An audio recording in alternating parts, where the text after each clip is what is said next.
Kita berjumpa lagi dalam siklus akuntansi perusahaan dagang. Hari ini kita akan bahas jurnal khusus atau spesial jurnal untuk pencatatan transaksi. Jurnal khusus itu ada 4 jurnal yang secara khusus, yaitu yang pertama jurnal penerimaan kas atau cash receipt journal. Kemudian yang kedua jurnal penjualan atau sales journal. Kemudian yang ketiga jurnal pengeluaran kas atau cash payment journal. Kemudian yang keempat jurnal pembelian atau purchase journal. Kita bahas satu-satu fungsi masing-masing jurnal ya. Selain 4 jurnal khusus itu ada 1 jurnal pembantu, yaitu jurnal umum, di mana jurnal umum ini nanti untuk mencatat transaksi yang tidak bisa dicatat di keempat jurnal khusus ini ya. Jadi jurnal umum nanti akan membantu mencatat transaksi yang tidak bisa dicatat di 4 jurnal khusus ini ya. Kemudian fungsi jurnal khusus yang pertama yaitu jurnal penerimaan kas atau cash receipt journal. Jurnal penerimaan kas digunakan secara khusus untuk mencatat semua transaksi penerimaan secara tunai. Nah, penerimaan transaksi penerimaan secara tunai misalnya penerimaan piutang dagang, penerimaan dari penjualan tunai, penerimaan dari penjualan aktiva tetap, penerimaan dari pendapatan lain selain dari penjualan tunai. Secara khusus yaitu untuk mencatat semua uang yang masuk dalam perusahaan, itu jurnal penerimaan kas. Kemudian yang kedua jurnal penjualan atau sales journal digunakan secara khusus untuk mencatat semua transaksi penjualan barang dagang secara kredit. Jadi hanya mencatat penjualan barang dagang yang dilakukan secara kredit. Nah, bagaimana kalau yang dijual itu misalnya aktiva yang sudah tidak dipakai dan itu dijual secara kredit, ya jelas tidak bisa dimasukkan ke jurnal penjualan. Jadi misalnya dijual barang dagang secara kredit, nah itu jelas akan masuk ke jurnal penjualan. Kemudian yang ketiga jurnal pengeluaran kas atau cash payment journal, yaitu digunakan secara khusus untuk mencatat semua transaksi pembayaran atau pengeluaran secara tunai. Nah, pembayaran atau pengeluaran tunai misalnya 1 untuk membeli barang dagang secara tunai. Kemudian untuk membayar utang, untuk membeli peralatan secara tunai, atau pembelian aktiva secara tunai. Kemudian untuk membayar biaya-biaya misalnya beban gaji, beban listrik, beban asuransi, beban iklan, dan lain sebagainya. Jadi kalau terjadi pengeluaran secara tunai oleh suatu perusahaan pada suatu perusahaan, maka dicatat dalam pengeluaran kas. Kemudian yang keempat jurnal pembelian atau purchase journal, nomor 4 seharusnya. Purchase journal yaitu jurnal pembelian, ada 2 macam, yaitu 1 jurnal pembelian yang khusus mencatat semua transaksi pembelian barang dagang secara kredit, jadi seperti jurnal penjualan tadi, jadi hanya mencatat pembelian barang dagang yang dilakukan secara kredit, karena kalau secara tunai kan masuk jurnal pengeluaran kas. Kemudian yang kedua jurnal pembelian yang digunakan untuk mencatat semua transaksi pembelian secara kredit, baik untuk pembelian barang dagang maupun pembelian aktiva dan lain-lain ya. Nah, yang mau kita pakai nanti adalah yang kedua, yaitu yang digunakan untuk mencatat semua transaksi pembelian secara kredit, baik pembelian barang dagang maupun pembelian aktiva. Kemudian yang Terakhir adalah jurnal umum atau general journal, digunakan untuk mencatat semua transaksi yang tidak dapat dicatat dalam jurnal umum. Sebagai misal, retur penjualan secara kredit. Ini jelas tidak masuk ke jurnal penjualan, maka dia akan masuk ke jurnal umum. Retur penjualan secara kredit.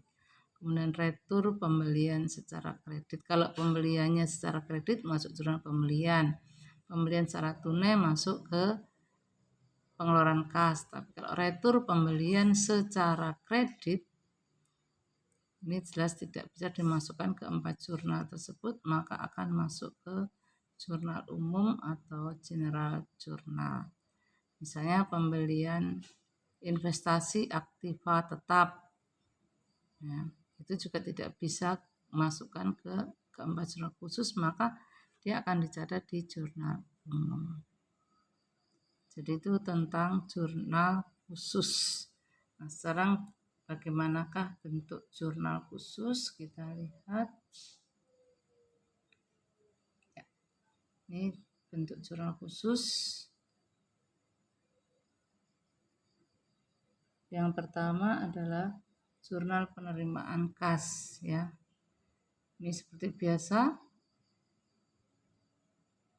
Ya, sebelum buat kolomnya, judul ini atau kop ini harus ditulis nama perusahaan, nama laporan, kemudian periodenya. Dan yang pertama yang mau kita bahas kolom jurnal penerimaan kas. Seperti biasa, setiap pencatatan pasti tanggal, ini dibedakan tahun, kemudian bulan, tanggalnya dibagi 2 untuk bulan dan tanggal. Dan keterangan, nanti diisi keterangan yang mendukung dari transaksi tersebut, referensi, kemudian debit dan kredit. Ya. Debitnya adalah untuk penerimaan kas, untuk mencatat kas dan potongan penjualan. Sebetulnya sama dengan jurnal umum. Kalau kita sudah menguasai jurnal umum, untuk membuat kolom jurnal khusus akan lebih mudah. Ya. Namanya penerimaan kas, jelas debitnya adalah kas dan akan diikuti oleh potongan penjualan. Ya. Dan kreditnya adalah kita terima uang kas itu dari mana, jelas tadi sudah kita bahas, dari piutang dagang, dari hasil penjualan secara tunai, dari hasil misalnya penjualan aktiva. Karena tidak ada kolomnya, maka kita buka kolom satu lagi, yaitu kolom serba-serbi, yaitu untuk nama akun dan jumlah. Ya, itu untuk kolom jurnal penerimaan kas. Kemudian untuk kolom jurnal penjualan, karena tadi jurnal penjualan yang kita gunakan adalah untuk mencatat semua transaksi penjualan barang dagang secara kredit. Jadi kolomnya hanya untuk penjualan, ya. Tanggal seperti biasa, tahun, bulan, keterangan, referensi, ya, nomor faktur. Ini biasanya kalau penjualan secara tunai ada fakturnya, kemudian syarat penyerahan barang, syarat pembayaran. Kemudian ini sebetulnya kolom jumlah, tetapi saya permudah karena nanti untuk posting ke buku besarnya biar mudah. Jadi sebenarnya kolom jumlah ini debitnya untuk piutang dagang. Jadi nanti jumlah di sini itu nanti akan diposting di buku besar di sisi debit piutang dagang, dan sisi kreditnya adalah penjualan. Ini jumlah, ya, kolom jumlah. Coba dibuka dulu. Ini kolom jumlah. Ini juga sebenarnya kolom jumlah. Artinya nanti ketika posting itu dari sini, ya. Kita belum sampai ke posting. Kemudian untuk yang ketiga, jurnal pengeluaran kas. Jelas sekali pengeluaran kas, berarti kasnya pasti di sisi kredit. Jadi nanti jurnal ini debit dan kredit harus balance, ya. Sama tanggal, tahun, bulan, keterangan, referensi, debitnya pengeluaran kas. Jadi kas dikeluarkan itu kan untuk apa? Tadi untuk bayar utang, untuk beli barang dagang secara tunai, untuk bayar beban-beban dan sebagainya, ya. Jadi ini sebenarnya kalau mau cukup ya kita buat kolomnya lagi nggak apa-apa. Misalnya yang sering itu beban gaji misalnya, bisa ditambah lagi. Jadi ini tidak baku ya, masih bisa ditambah lagi dengan transaksi-transaksi yang sering terjadi. Oke, serba-serbi ini adalah untuk mencatat akun-akun yang tidak disediakan kolomnya, maka akun itu akan dicatat di kolom serba-serbi. Maka ini ada nama akun, kemudian jumlah adalah jumlah nanti rupiahnya. Ya. Kemudian kreditnya kas diikuti oleh potongan pembelian. Itu bentuk agak rumit memang, tidak seperti jurnal umum. Kemudian jurnal pembelian ini tadi untuk mencatat semua pembelian baik barang dagang maupun aktiva secara kredit sama, yaitu tanggal, keterangan, referensi, termin ini syarat ya.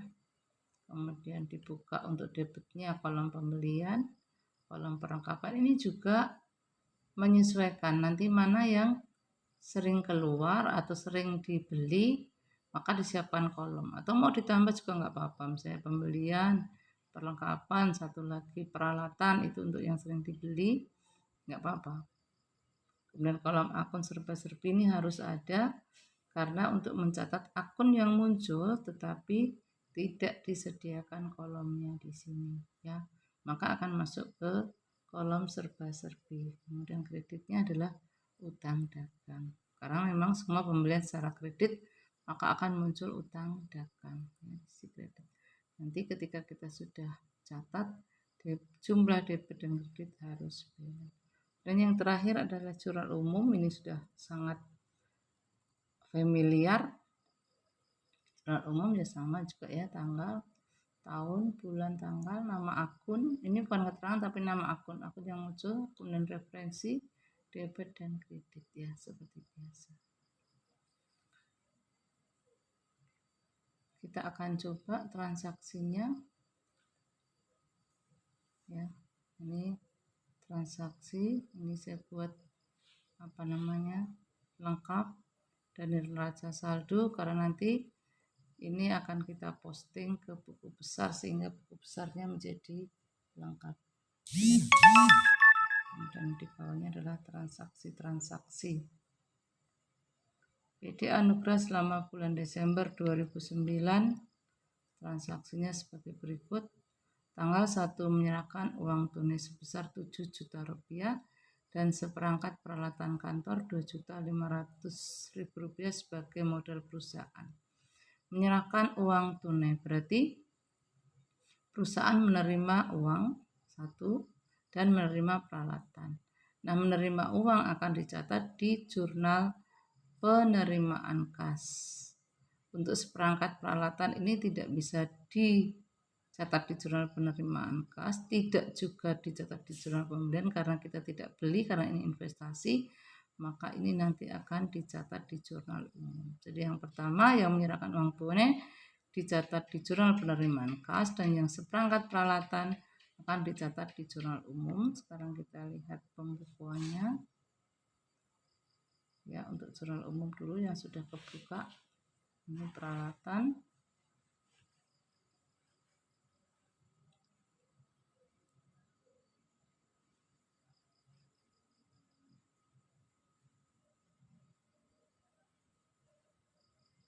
kita catat yang ini dulu aja, tanggal, keterangan investasi, kemudian kas tadi adalah 7 juta, maka di sisi kolom serba-serbinya adalah modal karena investasi untuk menambah modal dan jumlahnya adalah 7 juta. Kemudian yang peralatan tadi kita catat di jurnal umum. Ini kolomnya disiapin dulu ya, jadi gampang kita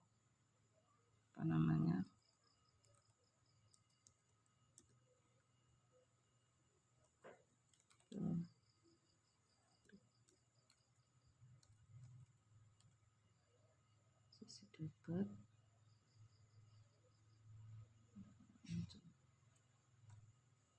juta,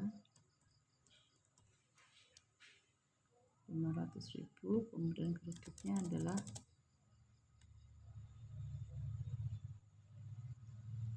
modal, jumlahnya sama, yaitu 2.500.000 rupiah. Keterangannya investasi.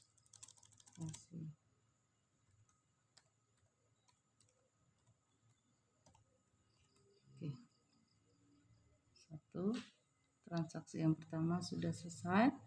Kita lanjut ke transaksi yang kedua.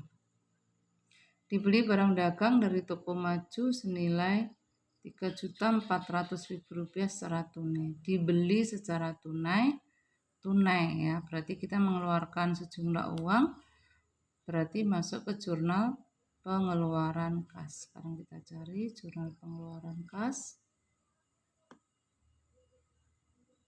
Ya, ini jurnal pengeluaran kas tanggal 2 ya. Keterangan pembelian karena pembeli secara tunai ya. Masuk kolom pembelian, sudah ada kolomnya, jadi tinggal kita isikan saja. Kemudian karena secara tunai maka kasnya akan berkurang ya, Rp3.400.000.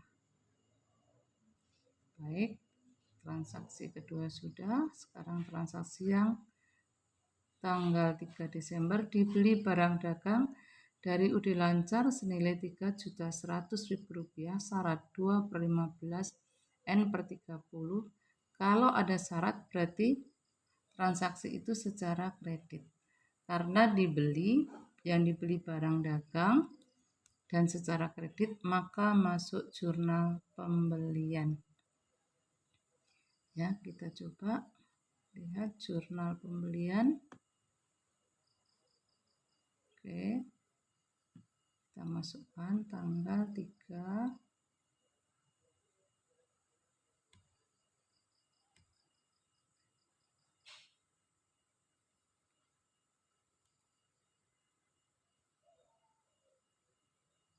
tadi dari toko maju. Ini pas keterangannya toko maju aja. Kemudian pembelian berapa tadi? Rp3.400.000. Kita tulis Rp3.400.000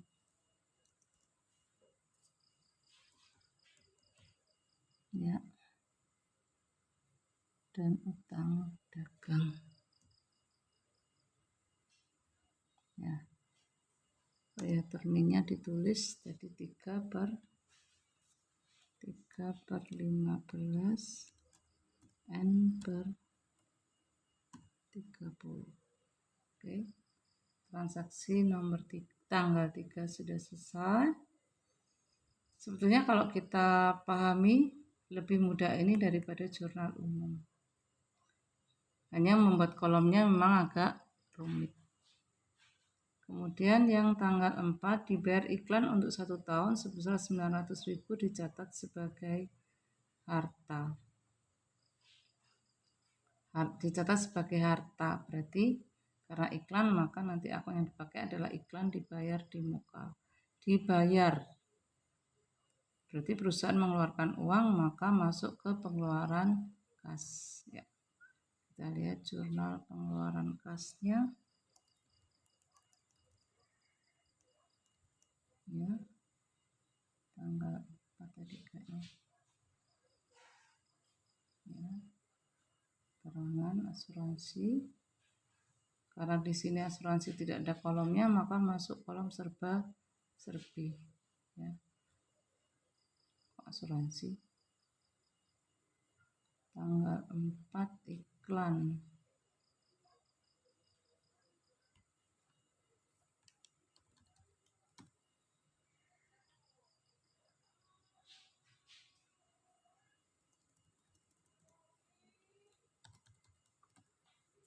dibayar di muka, jumlah tadi Rp900.000.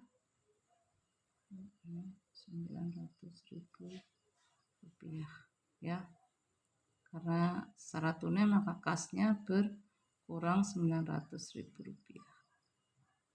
Sekarang transaksi berikutnya yaitu yang transaksi tanggal 5 dijual barang dagang secara tunai 2.500.000 rupiah.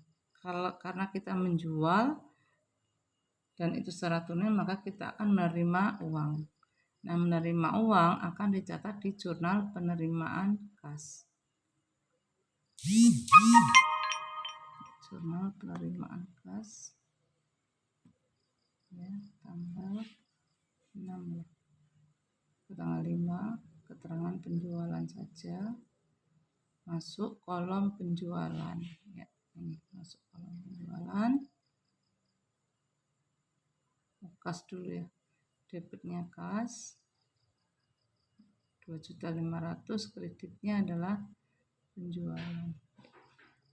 Jadi debit dan kredit harus balance ya, harus balance. Kalau tidak balance, kalian hanya isi debitnya aja, kreditnya enggak, berarti salah. Jadi debit dan kredit harus balance. Kemudian transaksi yang selanjutnya tanggal 6 dibeli perlengkapan toko dari PT Jaya Rp350.000 secara kredit. Dibeli perlengkapan secara kredit berarti masuk jurnal pembelian. Kita cari jurnal pembelian ya, tanggal 6 tadi ketulis belum ya tadi, tanggal 6 toko apa tadi, PT Jaya. Kita tulis PT Jaya, tidak ada termin maka kosongin, karena yang dibeli perlengkapan maka masuk ke kolom perlengkapan. Kita isi belum tadi, kita isikan aja. Kemudian karena secara kredit maka kita muncul utang sebesar Rp350.000. Oke, transaksi tanggal 6 sudah selesai. Kita lanjut transaksi tanggal 7. Ya. Dibayar biaya angkut atas pembelian barang dagang tanggal 2 Desember sebesar Rp125.000. Dibayar. Berarti kita mengeluarkan uang, maka masuk jurnal pengeluaran kas. Oke. Tanggal 7 keluar kas,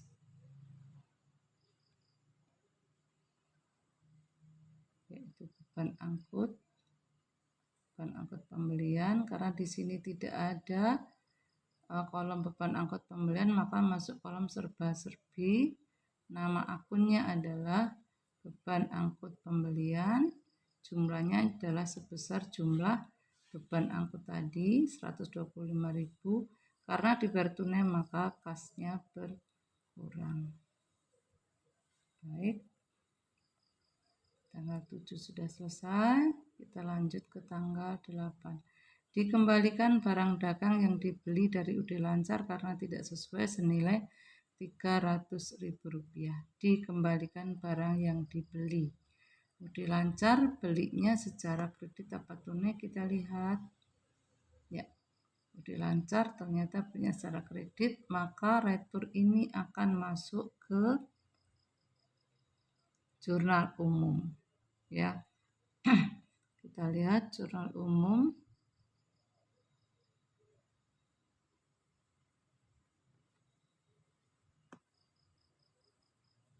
Ya, tanggal 8 siap dulu ya. Karena retur pembelian maka akan mengurangi utang. Utang berkurang di sisi debit, maka jurnalnya utang dagang yaitu senilai tadi berapa tadi, juga belum terisi, Rp300.000. Kita isikan aja 300. Rp100.000. Kreditnya adalah retur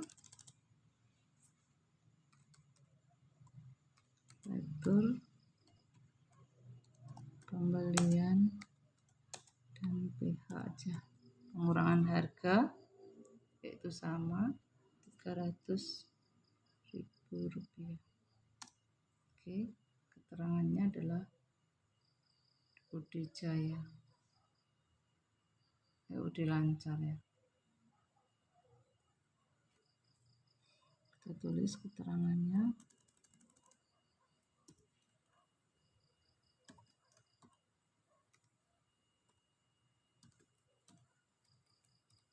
Oke. Selesai tanggal 8. Kemudian selanjutnya tanggal 9 dijual barang dagang kepada toko siap Rp750.000 syarat 2/10 N/30 faktur 231. Sekarang kita lihat. Oke, dijual barang dagang secara kredit ya karena syarat ya. Maka masuk jurnal penjualan. Jurnal penjualan kita cari.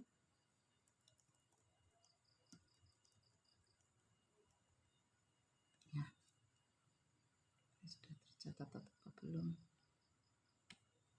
Ya, tanggal 9. Keterangannya adalah nama perusahaan toko siap. Fakturnya 231, kita tulis. Syarat atau terminnya tadi 2/10 N/30. Jumlahnya tadi Rp750.000. Oke, tanggal 9 sudah selesai.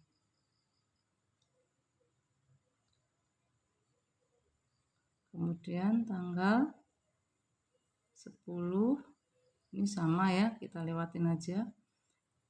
Tanggal 11 biar agak cepat. Dibayar gaji penjualan ini jelas masuk jurnal pengeluaran. Maka kita cari jurnal pengeluarannya. Gaji pegawai bagian penjualan. Oke. Pengeluaran kas.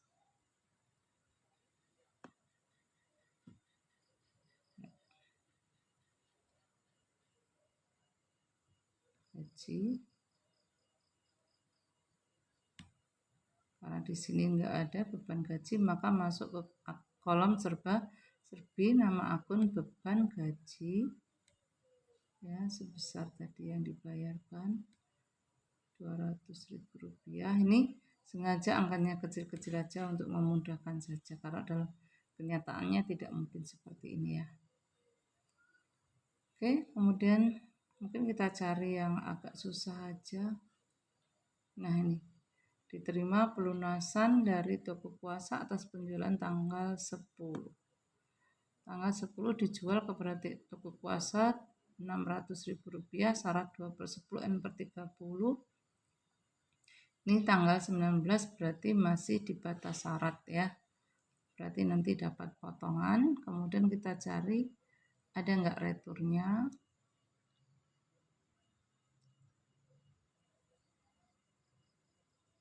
Tanggal 9 Desember. Toko siap ada retur 50.000 ya. Berarti piutangnya tidak lagi 750.000 tetapi dikurangi retur 50.000 jadi piutangnya tinggal Rp700.000. Diterima.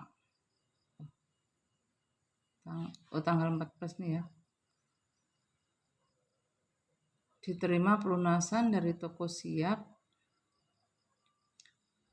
tanggal 9 Desember ya. Berarti diterima masuk ke penerimaan kas. Oke, kita cari penerimaan kas. Tanggal 14 penerimaan kas. Tanggal 14 toko siap. Kemudian kita klik piutangnya aja dulu ya. Kreditnya kan piutangnya karena dilunasi piutang berkurang. Jadi mudah nanti kalian ngitungnya. Kalau nanti kalian pembukuan sudah dihitung langsung aja kasnya diisi ya. Piutangnya tadi tinggal 700 kan 750, ada retur 50.000, maka piutangnya tinggal 700. Kemudian karena masih masa potongan, maka dapat potongan yaitu 2%. 2% kali Rp700.000 adalah Rp14.000, maka kasnya sisanya Rp700.000 dikurangi Rp14.000 yaitu Rp686.000. Jadi ini debit dan kredit sudah balance ya. Tanggal 14 yang agak susah lagi. Biar biaya iklan gampang nih, masuk jurnal pengeluaran kas. Kemudian ini tadi ya tanggal 19, yang tanggal 14 terlewatkan tadi. Tanggal 19 diterima pelunasan dari toko kuasa atas transaksi tanggal 10. Transaksi tanggal 10 kita toko kuasa Rp600.000, kita punya piutang. Syaratnya 2/10 N/30. Kita cari ada enggak returnya, tidak ada, maka piutangnya tetap di Rp600.000 ya. Karena diterima maka masuk ke penerimaan kas. Kita lihat tanggal 19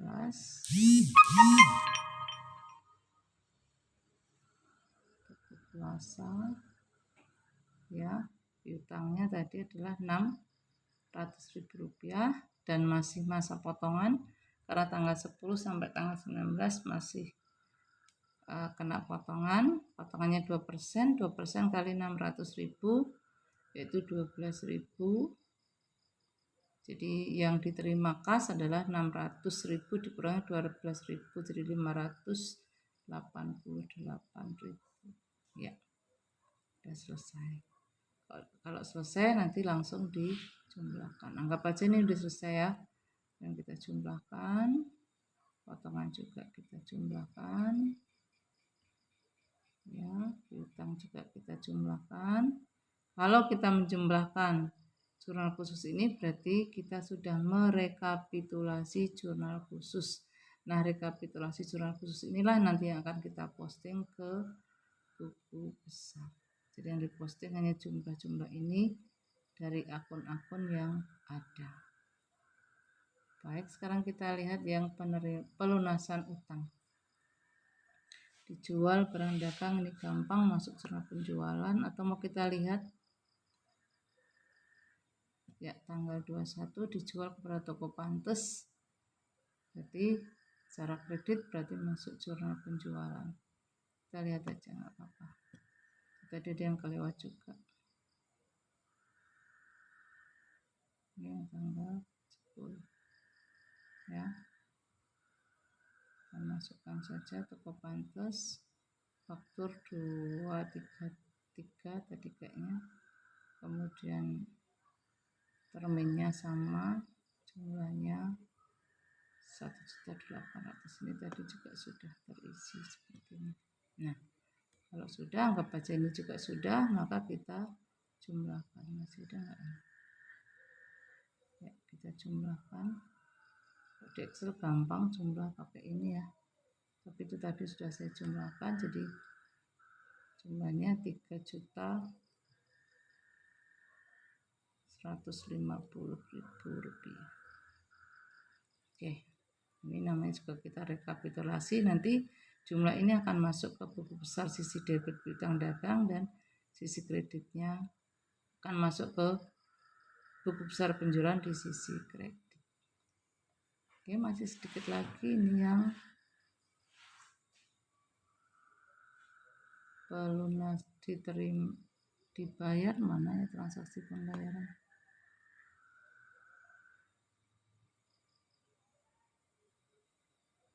Oke. Nih, kita coba yang tanggal 25. Kalau tanggal 24 jelas ya. Ini dibeli barang dagang, maka masuk jurnal pembelian. Anugerah mengambil uang perusahaan 100.000, jelas masuk ke jurnal pengeluaran kas. Dan pajak penghasilan Rp500.000 juga masuk pengeluaran kas. Kita coba tanggal 24 dulu, nggak apa-apa. Dibeli barang dagang, masuk jurnal pembelian karena itu ada syaratnya. Kita lihat jurnal pembeliannya, agak panjang ya contohnya, nggak apa-apa.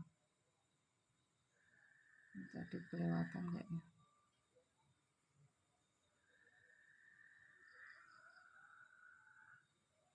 Tanggal 24 dilancar.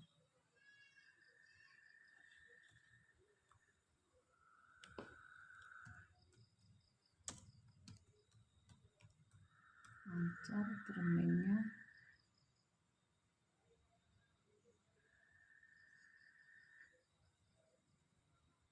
Dua per 10 N per 30.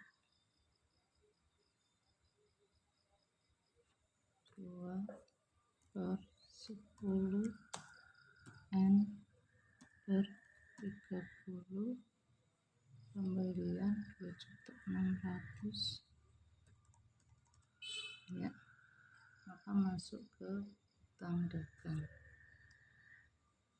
sama, yaitu 2.600.000 rupiah.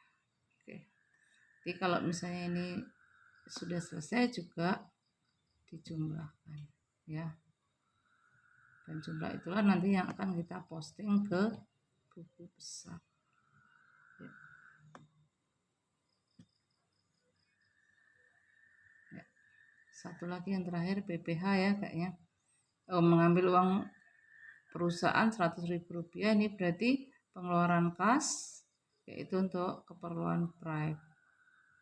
Pengeluaran kas kita lihat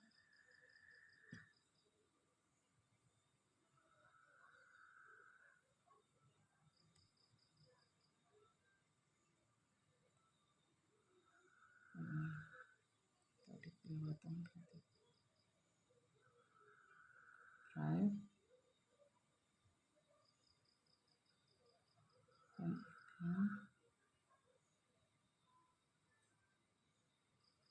Oke ya, dan yang terakhir tadi kayaknya PPH sekalian aja.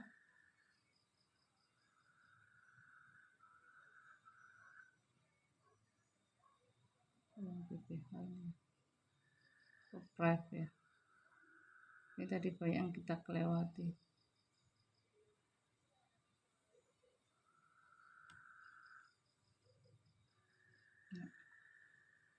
Yang terakhir tadi adalah PPH, kita coba aja.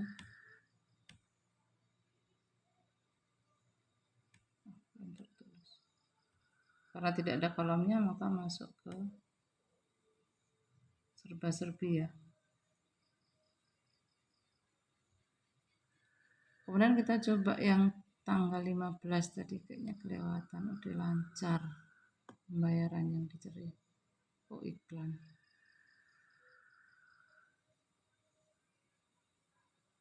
Oke, anggap aja di sini selesai. Kalau udah selesai maka kita jumlahkan. Oh iya, beban iklan. Yang utang dagang belum tercover soalnya ya.